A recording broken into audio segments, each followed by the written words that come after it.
Hi, this is Bert Ingley with Ultimate Soccer Coaching. I've got here my good coaching buddy, Sheldon Cipriani, or Coach Sip, and we're going to tackle another couple of questions today. One of the questions we got via email says, what is the best method to get 11-year-old players to communicate clearly on the field? Now, I know if you have a car full of 11-year-old players that there's no problems whatsoever with communication, usually more than you want, having driven a couple of boatloads of kids like that. But from a soccer perspective, so what can coaches do to kind of facilitate communication, and what are some different activities and just some different theories on what kind of communication should be happening on the field. Yeah, it's funny that you mentioned riding in a car and kids not having a problem talking. And if you think about, if you put yourself in the mind of the kid who is in a vehicle with friends and he's driving to a game, they're talking about topics that they're very comfortable with. Yeah.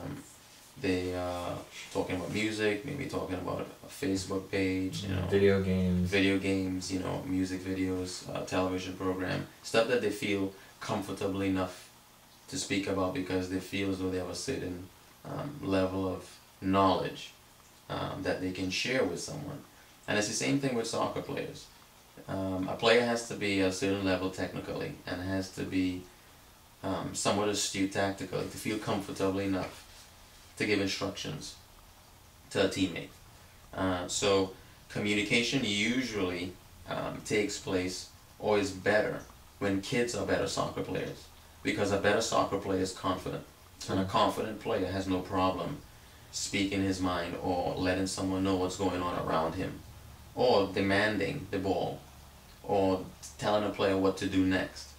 So it's important that we ensure that players are at a certain level technically, and that they collectively understand each other's function and the system of play and what the system of play requires to be successful.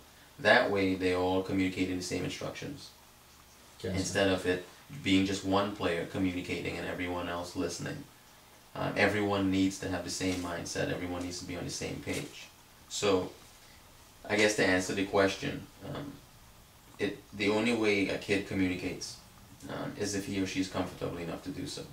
And the only way a kid becomes comfortable is if they're good enough players, intellectually and technically.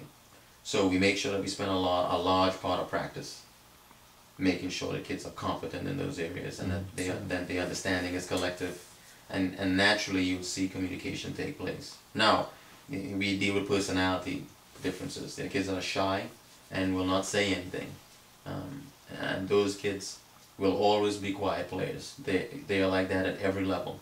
And then you have players that are very vocal. Those are the kids that get things going, and those kids are few and far between. Right. Yeah. That's why you usually pick your captain. Your captain is the coach on the field. He's the one that reiterates what you've been talking about all week, what you've asked the players to do. He's the one that reminds them, and there aren't a lot of them. So, maybe that player gets everyone else busy, gets everyone else talking. And as far as activities go, it starts with the warm-up. If someone wants the ball, they have to demand it. And I do a lot of passing exercises, and the next person in the sequence that is involved has to demand the ball. Right. And the person that passes that ball has to give some instructions. So you can condition an environment that requires players to send a message verbally with a pass. So a pass must be accompanied by some type of instruction. Turn, man on, drop, you're in. Get it off this side. Let's switch the point of attack. Specific soccer related specific stuff. terms. Me, yeah. Anything that's ambiguous really doesn't help with the decision making process. And that's something that you have to consider as well. The communication must facilitate a better decision. Mm. It can't just be noise. Because it has to be something that helps your teammate make a team efficient decision. So, be as creative as you want to be. I would suggest that you cite terms that are soccer specific, and you ask them that, hey, we need to use these terms in the activity today. And in every activity, it's going to be relevant. Mm-hmm. So the terms need to be concise, they need to be relevant to the situation, and they need to be soccer specific. So, you know, hopefully that helps. But it certainly is an area that is difficult to teach. You can cultivate the habit by conditioning the environment where they have to talk to each other, they have to communicate, and they have to give soccer specific information. I think you're right too. I mean, part of the kids learning how to communicate is knowing the lingo. That's right. And a 10-year-old, some of them don't know what that is. I know I've gotten into sessions, and I'm used to playing with older players, and I get in a session with a 10-year-old, and I'm like, check two, and they're like, what? And I'm like, okay, let me explain. This is what I mean.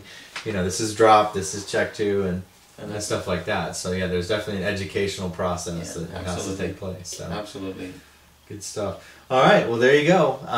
If you want to submit your questions, we'd love to answer them. Love to tackle some of the different concerns you have coaching-wise. So if you go to www.ultimatesoccercoaching.com, and you'll see a contact button at the top, and put your question in, and we'll be glad to answer it. So till next time, have a good one.